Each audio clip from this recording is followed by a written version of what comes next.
नमस्कार, मी आचल न्यूज अनकटमध्ये आपलं स्वागत. पाहत त्याच्या ठळक घडामोडी. एकनाथ शिंदे चांगलं काम करतात. जितेंद्र आव्हाडांकडून मुख्यमंत्र्यांचं तोंड भरून कौतुक. न्याय देण्याची जबाबदारी असणारेच आरोपींना भेटले. नार्वेकर शिंदे भेटीवर संजय राऊतांकडून तीव्र आक्षेप. शिवसेना आमदार अपात्रेचं काउंटडाऊन सुरू. विधानसभा अध्यक्ष उद्या दुपारी निकाल सुनावणार.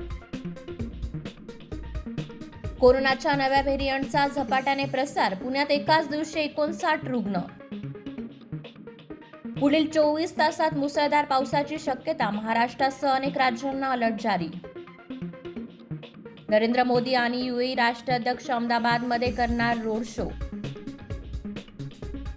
अयोध्येत होणाऱ्या भव्य दिवस सोहळ्याची 12 जानेवारी ते 15 जानेवारी दरम्यान होणार रंगीत तालीम. बॉम्बस्फोटाने पुन्हा हादरलं पाकिस्तान. 5 पोलिसांचा मृत्यू, 20 पेक्षा अधिक नागरिक जखमी. ज्युनियर NTRच्या देवराचा टीजर आउट. जान्हवी कपूरचे साऊथमध्ये पदार्पण. आणि जर्मनीचे महान फुटबॉलपटू फ्रेंच बॅकनबॉर यांचे निधन. वयाच्या 78व्या वर्षी घेतला अखेरचा श्वास. धन्यवाद.